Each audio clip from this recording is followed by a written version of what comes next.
आज हम सुनेंगे कविता अकाल तरसे, जो कि धूमिल द्वारा रचित है। भूख कौन उपजाता है?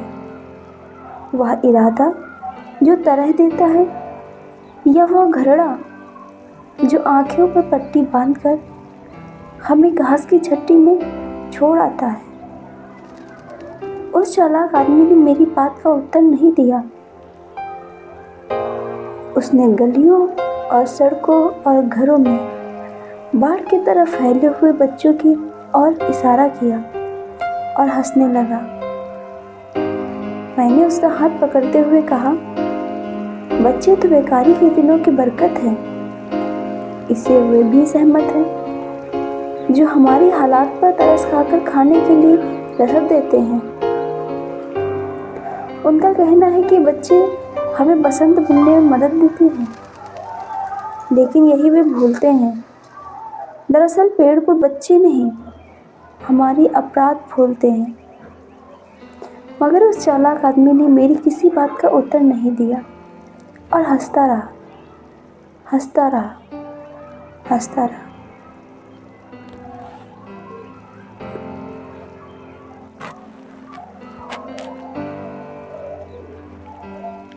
फिर जल्दी से हाथ छुड़ाकर जनता के हित में स्थानांतरित हो गया। मैंने खुद को समझाया, यार, उस जगह खाली हाथ जाने से इस तरह क्यों झिड़कते हो? क्या तुम्हें किसी का सामना करना है? तुम वहाँ कुआं झाँकते आदमी की सिर्फ पीठ देख सकते हो। और सहसा मैंने पाया कि मैं खुद अपने सवालों के सामने खड़ा हूँ और उस मुहावरे को समझ गया हूँ जो आज़ादी और गांधी के नाम पर चल रहा है, जिससे न भूख मिट रही है, न मौसम बदल रहा है। लोग बिलबिला रहे हैं, पेड़ों को नंगा करते हुए पत्ते और छाल खा रहे हैं, मर रहे हैं, दान कर रहे हैं। जलसों जुलूसों में भीड़ की पूरी ईमानदारी से हिस्सा ले रहे हैं और अकाल को सोहर की तरह गा रहे हैं। झुलसे हुए चेहरों पे कोई चेतावनी नहीं है।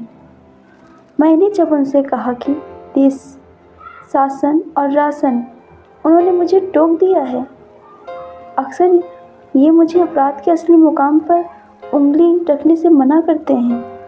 जिनके आधे से ज़्यादा शरीर भेड़ियों ने खा लिया है, वे इस जंगल की सराहना करते हैं। भारतवर्ष नदियों का देश है, बेशक यह ख्याल ही उनका हत्यारा है।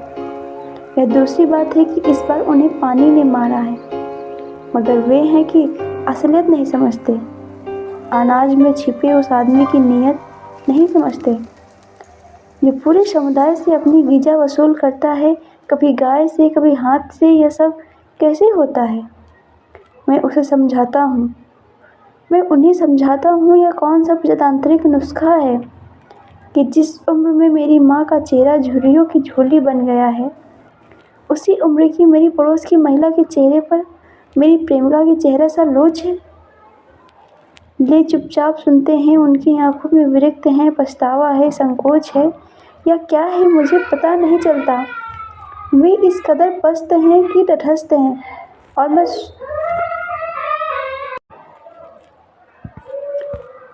मैं सोचने लगता हूँ कि इस देश में एकता युद्ध की और दया की अकाल की पूंजी की क्रांति है।